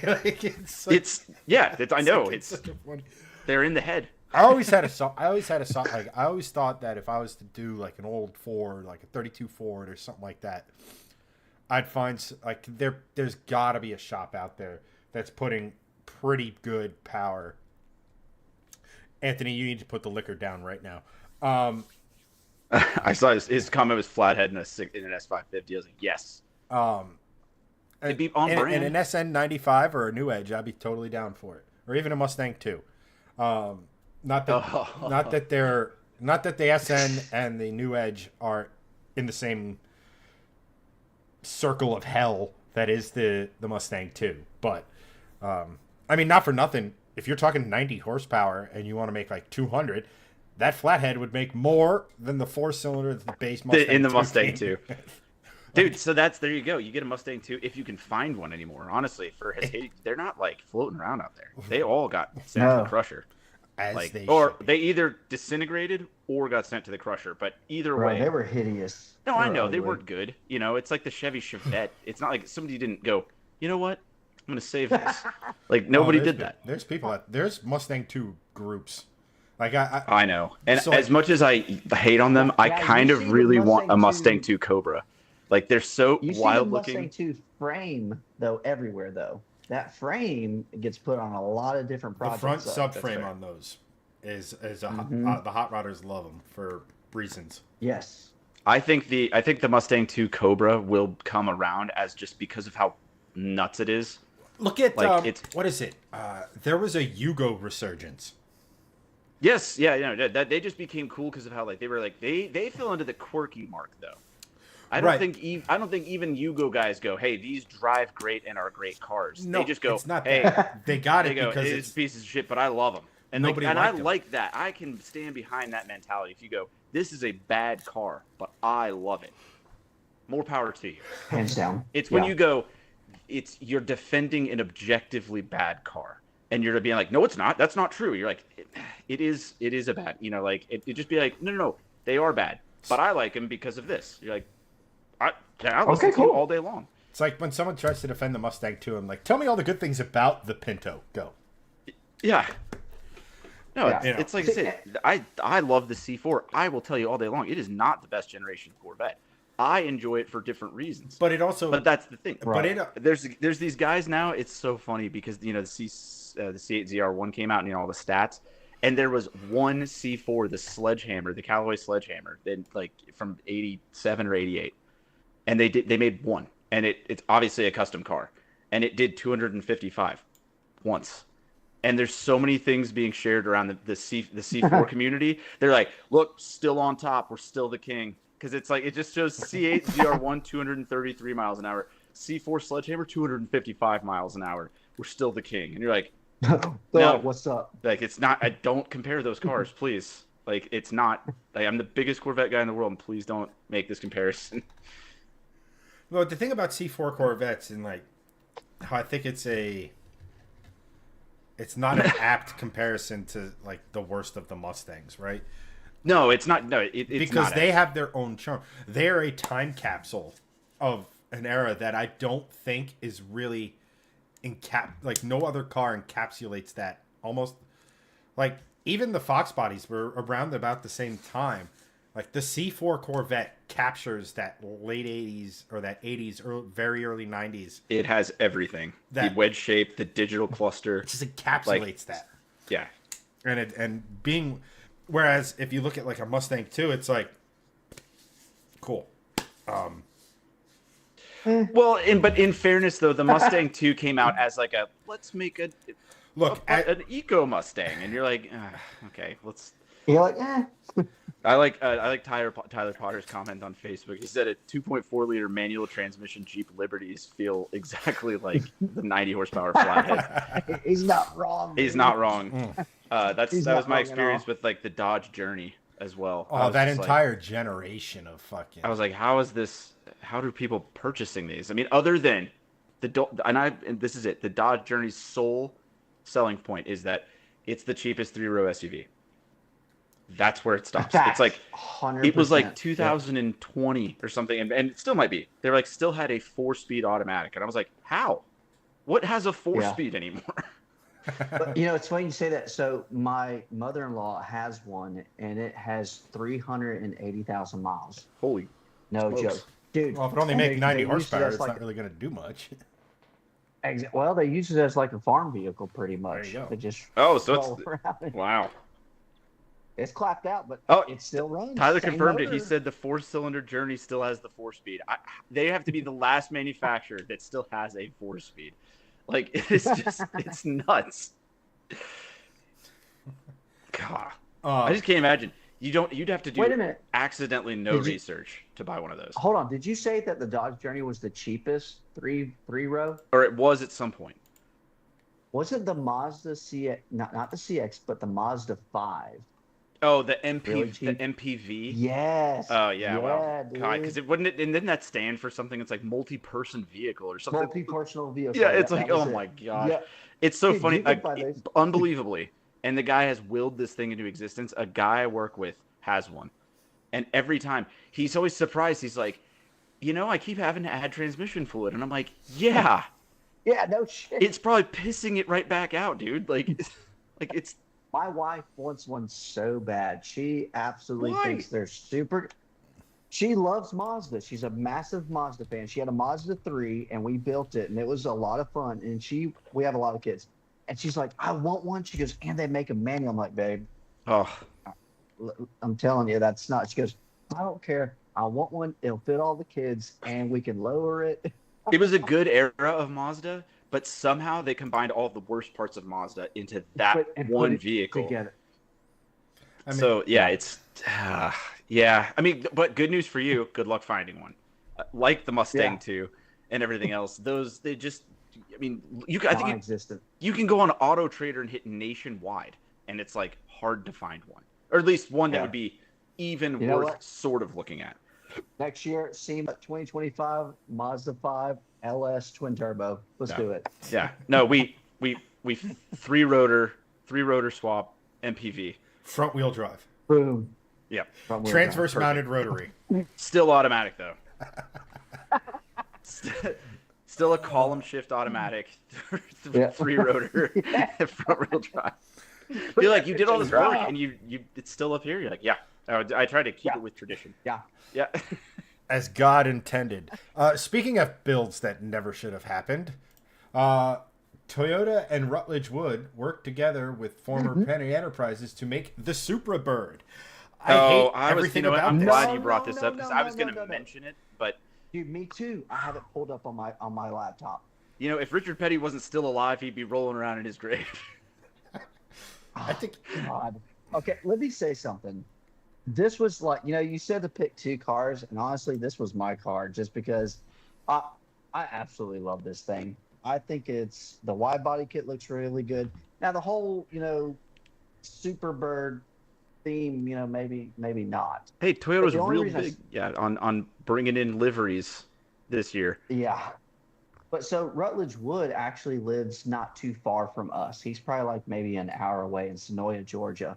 That's cool. So we visited. We've got to see his stuff. He had a Toyota Tundra, that wide body one. That, what was it called? Dude, it was nasty though. So I kind of have a little soft spot just because he's local. So, and I thought it was that. After being in a Toyota Supra and riding around in one, I just have a lot of love for that car. I really do. I do too. I just, and Blake makes a good point here. As he's like, I wonder how much Petty was paid for that collab. And you know what? Honestly, get that money, Petty, because I mean, I can't imagine he's got a whole lot left in him, and you gotta get it while you can. But it is just unlike the the GR or the GR86 we were talking about earlier. This is such a brand and philosophy jump of livery. Like, at least the Toyota thing is like still in the family, and we have a little bit of this, and it's that. If you squint, you can see it. Right. This is like the freaking Charger Daytonas from the '60s, and then we're gonna compare that to like a Japanese car. I mean, it's just. And then not only that, a Japanese German hybrid. Yeah, it's just like they don't. And also, the only other thing I would have done on this build is I would have made the wing comically high, like a Superbird. Yeah, they didn't do any. Right, exactly. I think they should have. This is just the normal high wing stuff to it. They didn't. That's the normal high wing. Other than the paint, all they did was the color. It was They needed that was it. They haven't. God, that's the only thing that the Supra itself, like this. I'll put it to this way. It's not an indictment per se on the Supra. Like, the Supra is objectively a very, very good car. We poke fun at it. We have our jokes and stuff, but there's no denying that A, without the Germans' help, it doesn't exist. And B, that it's a really, really good car. It is, yeah. The whole thing of it is, but don't put Tom Petty's name on it. Don't put. It's not even the Petty thing. It's the fact that Tom Petty, Richard Petty, like Tom Petty, but don't put his name on it either. It's really petty to put the. But my point is, don't put either Petty's name on it. My point is we call it the Super Bird, but there's no Look, if it's they literally they got the play on words and they were like, let's roll with it. Get it out, Chad. Get it out, Chad. They didn't do squat. Like, they put in a not at all, but they put a body kit on it, which I hate the riveted body kit look. If it was flush, it would look so much better. But yeah. Like, they didn't even try to harken back to it a little bit by look, it's a show car, so why don't we just kind of close up some of these vents and kind of give it that, or at the very least, like Elliott said, give it the comically high wing that was literally designed by a rocket scientist. Right. That's all they would have had to do is if they either gave it the higher wing, or we've been talking about swaps. Imagine if they Hemi swapped this. Right. Yeah, that would have been wild. Put in a pinch of American in it. Right. Because otherwise it's just such a brand jump that it's difficult to be like, whatever. Right now it's just a wide body Supra. That's it. I said, I like it. It does look cool, but this was definitely it's just shouldn't have put Petty's name on it. And whatever. I hope he got a bunch of money. Right. And I mean, it's just it just reminds me of all the things I didn't like about the Supra when it first came out. Number one, they had a perfectly good freaking engine lying around that they could have used, the 2UR, and elected not to, so no V8. And it had to have a straight 6 for purity, really, just like the GTR had to have a straight... No, they put a V6, and literally not one person cared. It's just... do something that, other than the paint, that makes it look like its namesake, right? Or like I said, if it's going to be a stick shift, it needs to have a huge, long, one of those, angle that comes back at an angle. Yeah, literally say Hurst anything. On it. Yeah. Yeah. It needed that. They could have done, there are a few things they could have done, and I think what you said, and I know they have the name Supra Bird. Great. Hilarious. But, run with it more than just the livery. Right. This is a lot like the brand, the badge engineering we were talking about earlier. It's all show and no substance. Go and no go. You throw a Hellcat motor in it, then maybe that we could have something. There was no big swap. Like I said, it's just a wide body Supra with a paint scheme. Right. For all I know, and Blake might be the one to answer this, is that I think it's stock too. I don't even know. Right. And the biggest thing, Supras do not race in the top tier of NASCAR. No, they do not. And you know what? They didn't exist in the King's era, as you would say. Right, but I mean, the King. It might have. Yeah.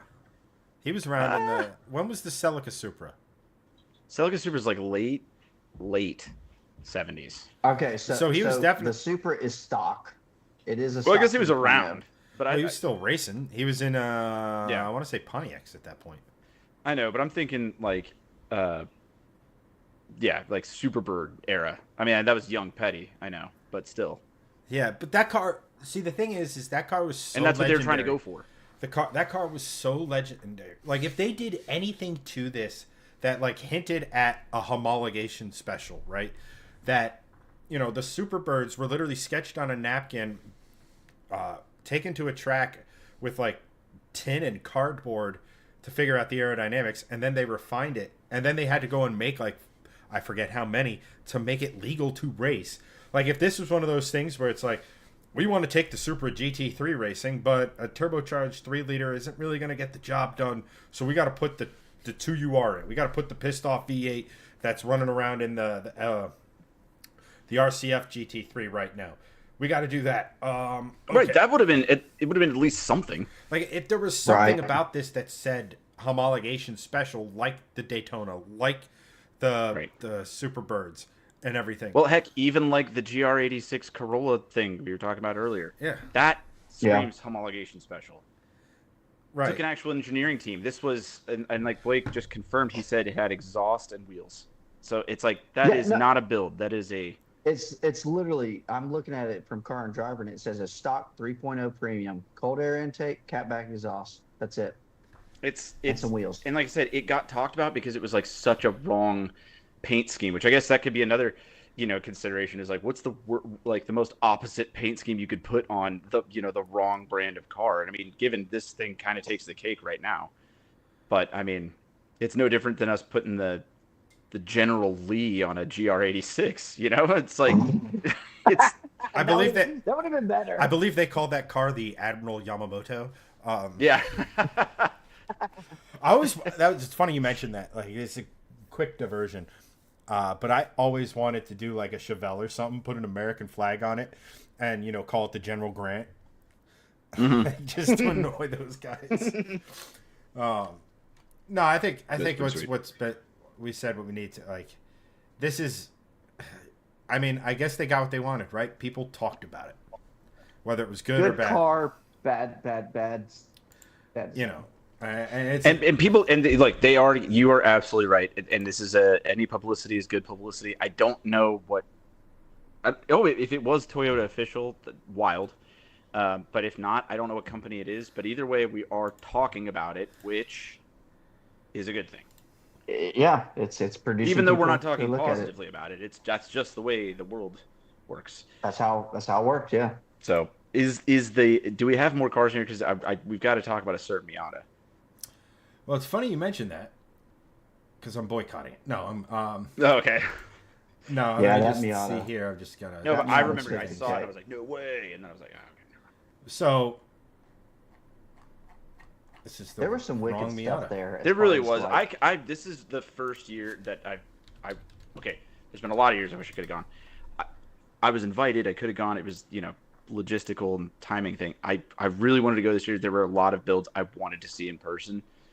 Right. And yeah, but when I looked at a lot of the stuff that they came like that went out there, like everybody loves cars, but I love seeing the truck and SUV stuff. This stuff's wild outside. Yeah. Dude, like Kia came out with this new design and it looked great. The PV5, I think it was called. Oh, are you talking about that or the Tasman? Can you believe we're getting stoked about Kias right now? Like, what world is this? Dude. What world are we living in? I don't know, but have you guys seen the Honda Element? I don't even know if I know what he's talking about. I don't know if I want to. Look up the Kia. We can come back. We can revisit the Miata in favor of the Kia. But the thing I wanted to say, let's talk about the Miata real quick. The thing I liked about it is this was actually the first car from setup day at SEMA. The Miata it was one of those, and this has really been the theme of the night. Shocker. It was one of those. That's unbelievable. How did they manage to do that? What a great idea. This is the motor, that motor with 2 turbos has been setting every speed record for the last 10 plus years. Like, what a concept. How cool. And visually, it looks really well done. It's clean. It's great. I mean, I love it. And like I said, we're still operating under the pretense of it is what it looks like. I was still being like, that's crazy. That's nuts that somebody did that and had the budget and did whatever.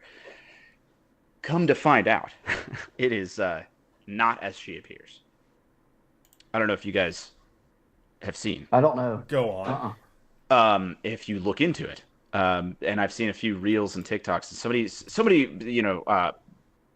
eagle-eyed sleuths online were able to point out certain things of just seeing this angle from overhead where you can see that gap in the hood and different things. People are like, that's not where the accessory bracket is on that engine. Well, then how come it has this? And people are like, well, it's missing a few coils and blah, blah. Somebody put basically two not really connected Lamborghini intake plenums on an LS. What? And presented it as a twin turbo V10. It's brilliant and it's well done, and now makes sense of why it was affordable to do. So it's not a true V10.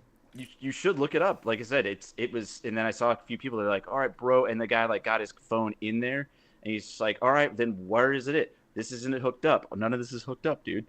Like, oh shit, you're right. It brings me to a larger issue of SEMA is sometimes these guys in this case, this is just a misdirection, a good one, but it just is. Oh shit! But I didn't even notice that. But I was looking at this before, and I was thinking, assuming that the V10 was legit. It's like there is no way that intercooler, it's comically small, and then you look at it further, it's not even it's not even, it would not be adequate for that setup. Not even that. This is a 1-to-1 intercooler, meaning like, okay, maybe the left-hand turbo feeds it goes into an intake, but this isn't a 2-to-1 or 2-to-2 style intercooler. Like, it's an LT4. It's an LT4 V8. I'm sorry for viewers who are just now finding out that this is a lie, but dude, it broke my heart as well. Even though I'm an LT/LS guy, I was like, damn, I was so excited to see a V10 twin turbo Miata. That's so cool. But they did a really, really good job of dressing it up. And making. And guess what? It made the buzz. You know, it's like if you talk about cars from SEMA, and it's one of the ones you go, did you see the V10 twin turbo Miata? Wow. So, I mean, like I said, I'm sorry to really pull the curtain back on that one, but how did nobody notice when did they just not? I really now want to know what the that sound is very different. I really want to know where that fucking intercooler is going, or is this just like I don't think I honestly, and I think somebody was showing it on a different reel. I think none of the turbo stuff is hooked up. I think I'm about to say the turbos probably aren't hooked up. I think it's just like that tubing just goes like whatever, it's probably capped off somewhere. Yeah, and that's it. I think it's like this looks like a thing until you get your face under there and do all this other stuff or pick it apart like we're doing. You know, I think the car was designed to walk by and go, whoa, and then keep walking. You know, like, dude, if you do that, so perfect, up, dude. But yeah, what a rug pull on everybody. What a ruse. Yeah. God. Anyway, sorry, I've ruined the Miata for everybody. What you're saying, I told everybody that Santa Claus isn't real. So what you're saying is, in this case, the Miata was not the answer. Yeah, not in this one. I mean, but at the same time, it did do the thing we're all talking about. Like I said, we're still talking about it, but I've just but the. It's a little different. I've Scooby-Doo mask pulled this entire car.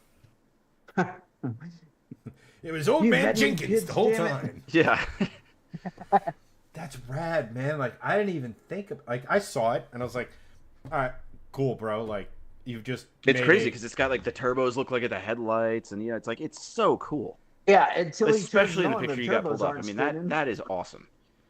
Like imagine if that'd be the nuttiest thing in the world. That's like the real life version of those, Hayabusa swapped smart cars. You're like, it's just a bigger version of that. You got to be just absolutely uncontrollable. Yeah. High horsepower, short wheelbase stuff is so that dangerous. Engine NA is. I know. Too much for that car. Short wheelbase NA stuff is, goofy. And I can't imagine that. Like, you could not safely hit boost in that car.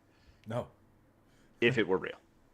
I mean, even if with the LT and the. Honestly, even an LT NA in that car is pretty wacky. But cool. Imagine turning the car on and the turbo's not moving. Oh, I know. You expect to hear that. When it first starts, and you expect to hear that kind of howl. The turbines are completely still. It's gotta warm up, man. It's gotta warm up. Especially because you can look right at them, and they're just not moving. And then I just have to be like, actually, they're moving so fast the naked eye can't see. Yeah, you need to uprate your refresh rate. It's got so much power. Yeah, you need to have you need to have a higher hertz on your eyes. On your eyes, yeah. Yeah. Go check your local eye doctor. It's not even that. Sorry, it's like guys. I'm sorry I did this to us. I honestly don't care because here's the thing. I was getting ready to sit here and say like, all right, that's cool. At what point do we stop stuffing the most insane engine we can find into NA Miatas? Like, at what point? Good news is we haven't done it yet. So this idea is out there, and this leaves it out there for somebody to. Now someone's going to. Someone next year is going to build this legitimately. Yep. Like that's somebody should do it for real. Be done. The idea is there. The hype is there. Oh, could you imagine the first shop to do this before. legitimately is going to blow up, like not like, you know, fire, death, like that shop is going to actually like their business is going to go. Their business will no longer exist. It will be a concrete pad on the ground. Yeah. Like whoever did this, they're done. They're cooked. Like you just.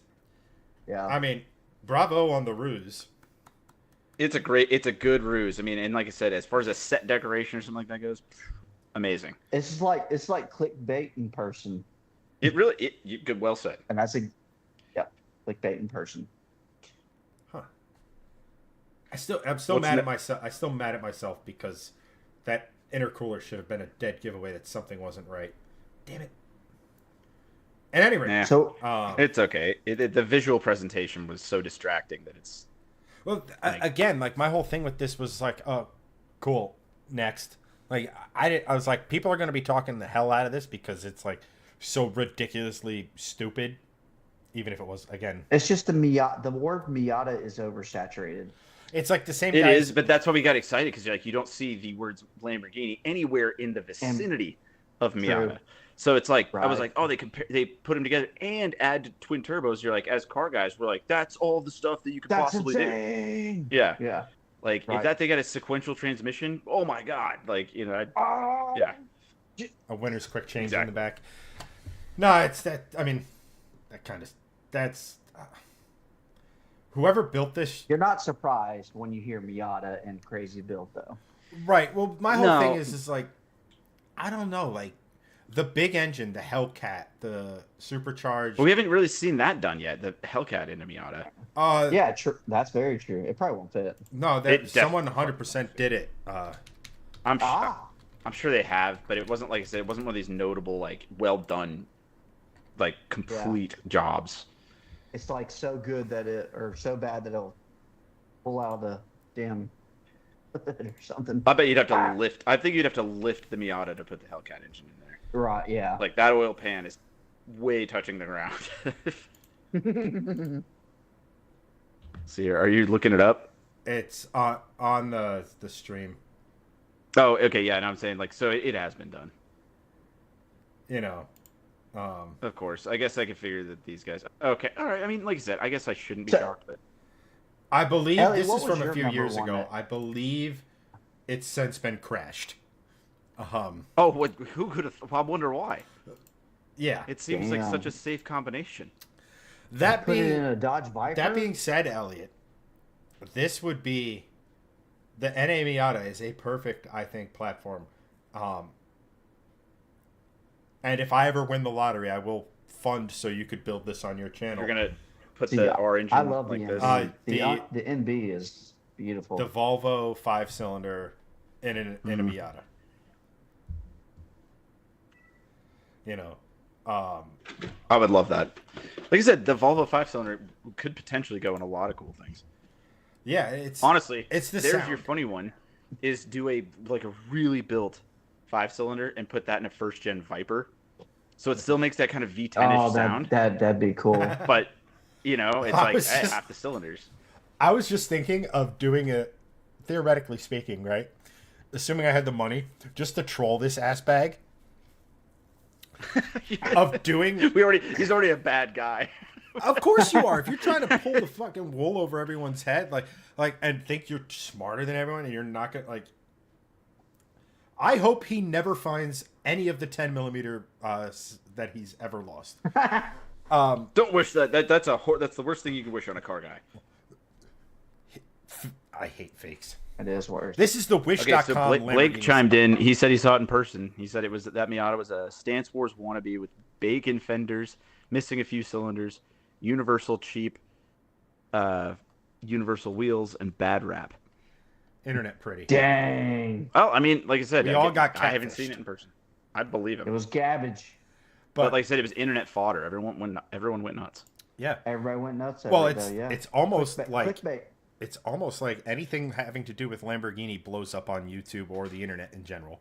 Like Damn it, Gen Z. Lamborghini is just a buzzword. So, but like I said, what I would do is I would take that Volvo engine, I'd build it, I'd turbocharge it, I'd put it in here, and then I'd take one of the Lamborghini plenums and put it on top of it. Dude, that'd be pretty funny. It's just the one. It's just one. So very obviously it's not a Lambo V10, and it's very obviously calling this knuckle dragging. That'd be sweet, though.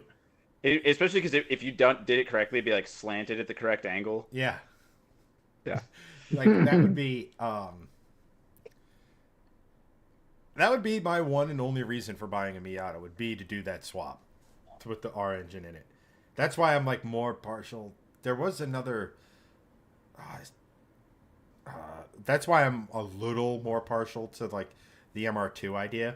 Or like, I don't know if you've seen the kit car that they gave one of the guys who work for him, but it looks almost like it's a very well done kit car on DDE, but it has like MR2 running gears, so it's mid-engine. It looks really, really good. They painted it, they sorted everything out. I'm like, that would be cool with a 5-cylinder because like it gives that supercar noise in mono.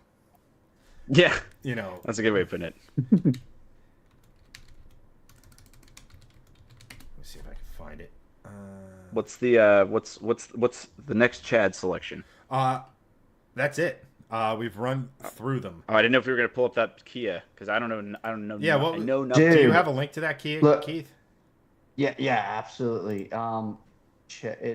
It's the. Here, I'll send one right now. If it's the. It's wild, dude. It's the Kia EV9 Adventure, which is. It's a concept. It's an EV too, as well. Right, but you're going to start seeing more and more of.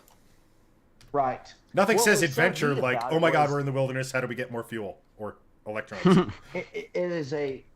It's an adventure. Wild design, for sure. But when you look at the inside of it, like when I did some videos of it, just because I'm an outdoorsy guy. I love going out and camping and hunting and fishing and stuff like that. And so when I saw this, I was like, damn, this reminds me of the Honda Element.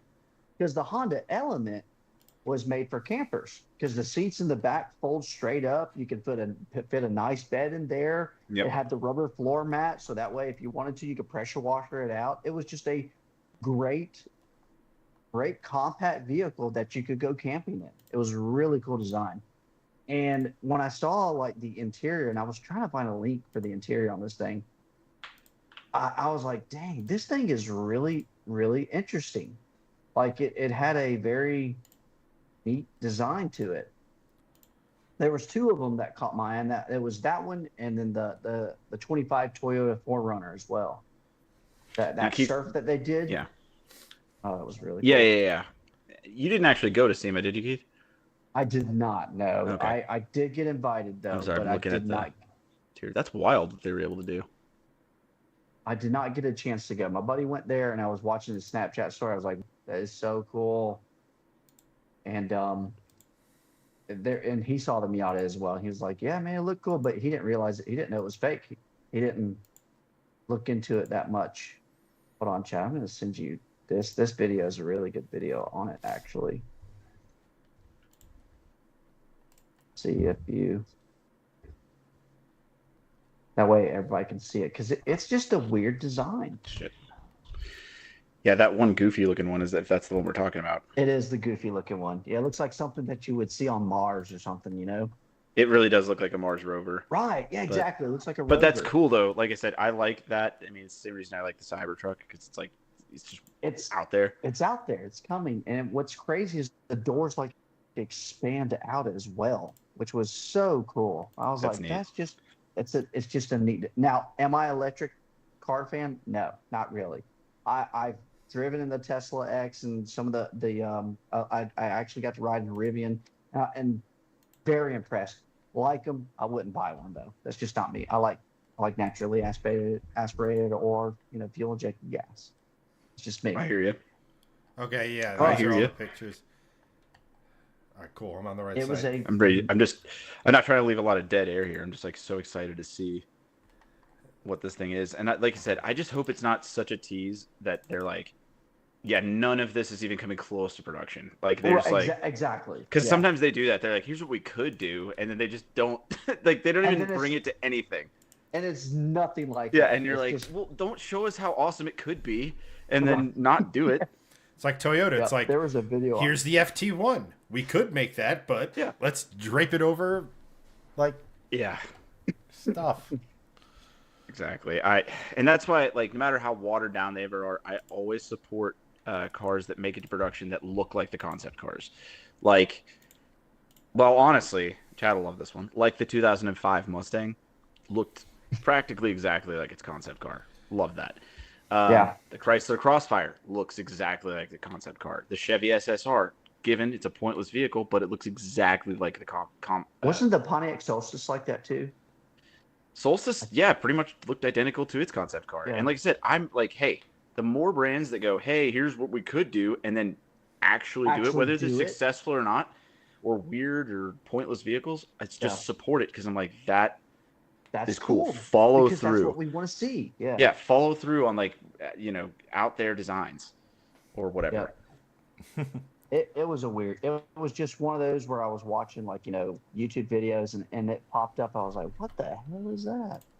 I was like, that's pretty cool.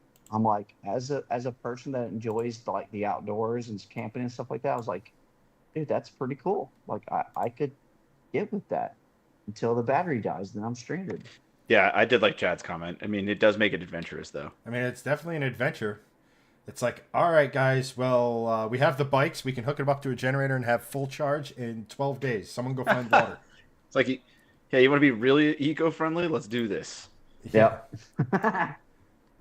But I doubt this is going to, like, come, like, into fruition. No, but like I said, if they can take some piece of this and make it real, like, okay, oh dude, the floating center wheels are really cool. I'm watching this for the first time as well. That's the video. Yep. And I feel almost like they call it the weekender. That's another thing. Those wheels generate power as they sit still, which I have no idea how that works. Exactly. I have no idea how that works, but that's what they claimed. This one's the Weekender. So you have the Adventure and then the Weekender. This is the Weekender. Yeah. Which is and look, he's on Mars too. All right, look, you slap an 18 livery on that, and I think I can get behind it.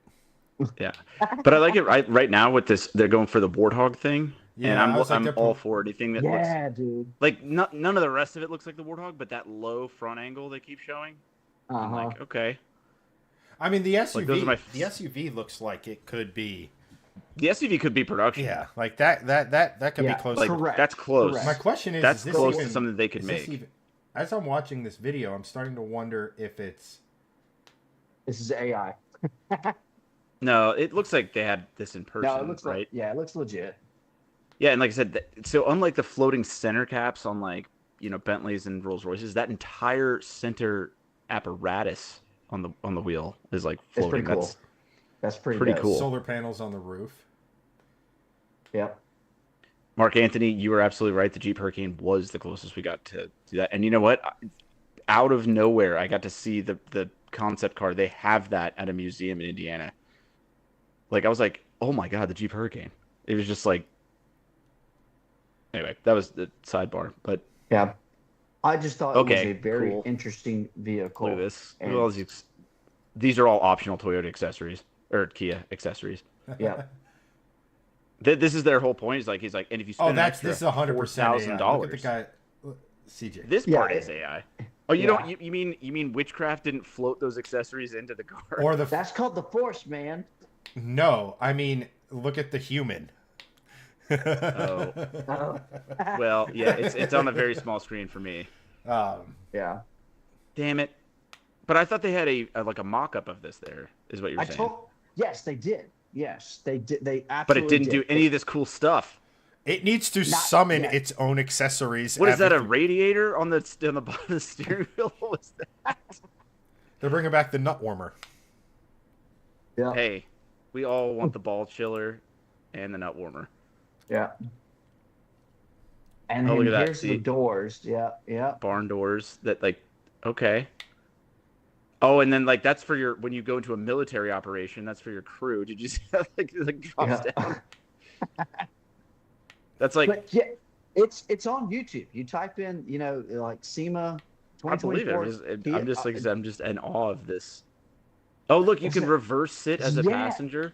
Isn't that exactly? I was like, these are some pretty cool features. Now, people would 100% do that on the road and then get in trouble for the first person who dies doing that because you're passenger's facing backwards and just got Imagine getting pulled over for drunk driving. You'd be like, look, man, I'm tore up. I'm faced this way.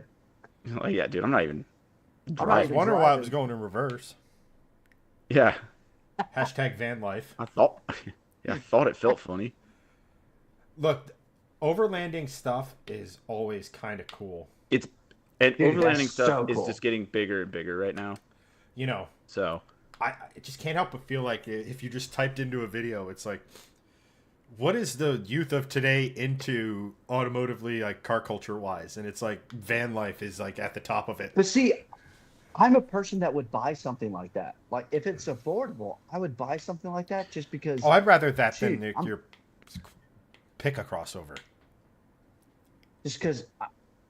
As an outdoor this person, thing is really cool and it's goofy looking enough that I like it's got a lot of stuff I like going for it other than being like I said its whole thing is about going off grid but then being electric, so you're kind of stuck off grid if you're unless and I actually am a pro electric car guy, but I don't ever say you should sell all your gasoline vehicles and get an electric car. That is a dumb decision. Do not do that. But if you have a work commute, it can't be done better than in an electric car. They're great. Yeah. But I would never be like, I'm not driving any gasoline cars again because that would go against everything. But they have their place. I'm not sure if long range overlanding, overlanding is part of it, unless they just guarantee for some reason this thing has an 800-mile range. So you can. This is as fast as it goes. Refrigerator. It has 100 miles of range, but it goes 12. It goes 40, but it can run the refrigerator all weekend, and you sitting there with the doors closed, and you set it at 72, and you're perfectly, comfortable. Fine. And that's why some people do it in the Prius. They do it because it'll battery, and then charge itself up, and then battery. I kind of I wouldn't, but I'd go camping in my Prius, Oh yeah, for sure. Let it do its thing. But I just thought it was an interesting vehicle, and I was like, I had to bring that up. No, that is cool. I saw nothing about this.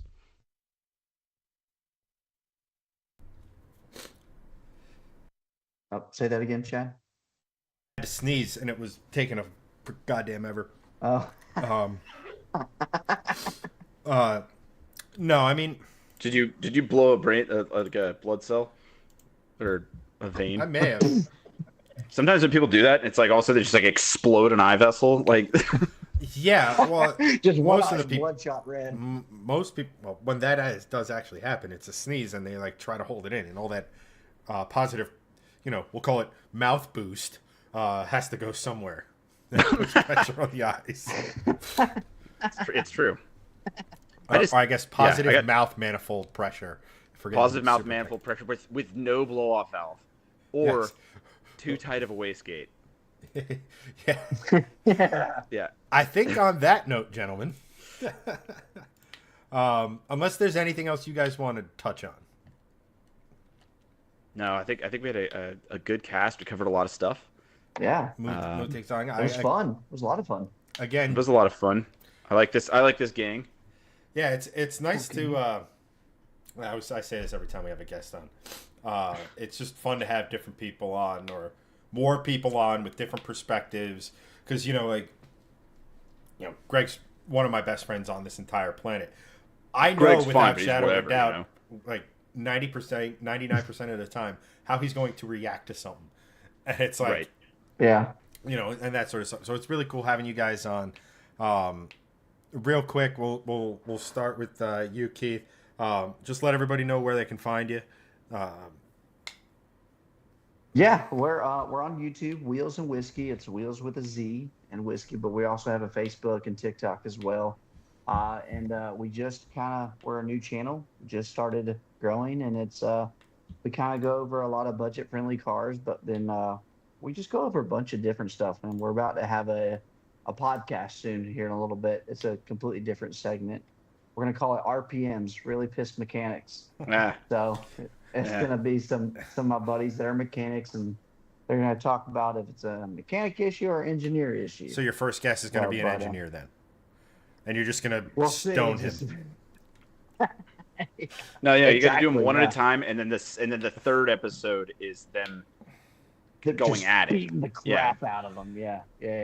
Well, I mean, they have the voice AI for Joe Rogan now, so I'm just saying. And you go, he said this, check this out, and you just play a fake recording. So. I was just sitting here thinking like full octagon, like, you know. Boom, boom. But yeah, we have a lot of fun. So Wheelz and Whiskey, we're on YouTube, Facebook, and TikTok as of right now.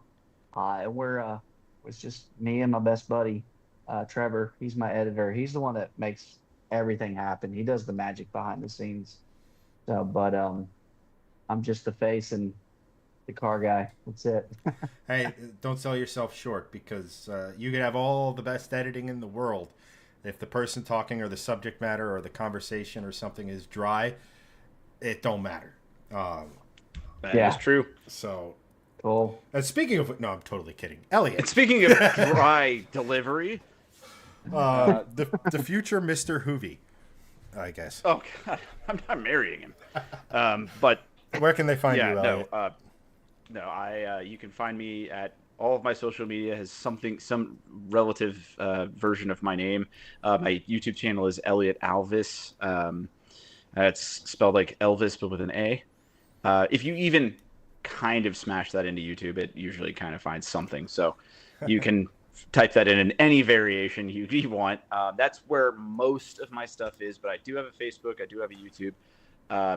I also do have a TikTok, but I post almost never to there. But most of my stuff, Instagram, Facebook, and primarily YouTube videos, which I do, as we talked about at the beginning of the stream, all sorts of car auction stuff, car reviews, and then I have my own fleet that has its own set of stuff, and everybody loves my Volvos, and I think I've got a Volvo video cooking up right now. So get ready. Get excited, but I also had a video that just dropped today, so go check that out. Shocker, as we talked about, it's a Corvette subject matter, but I think it's kind of fun, and it's from when I was in New Jersey in the general vicinity of Chad and Gregson, so that was a lot of fun. Definitely. But yeah, all of my social media is either Elliott Alvis, and I think on Instagram I'm alvis.elliott, but if you type it in either way, it can be found. So Elliott with two T's. There you go. And it was good just hanging with you guys. Appreciate it. Like I said, again, good chat. Yeah, likewise. Appreciate you guys coming on. It's as fun as doing these things solo is, like last week where I'm just talking to Chad. I enjoy it thoroughly when I have someone to talk to, and you guys are good sports. You're fun, and most importantly, you're interesting. No, you are, but it's a fun time. It's not a dull moment, and I love the perspective. But for this show, guys, that's going to wrap it up. Hopefully, we'll have Greg back next week.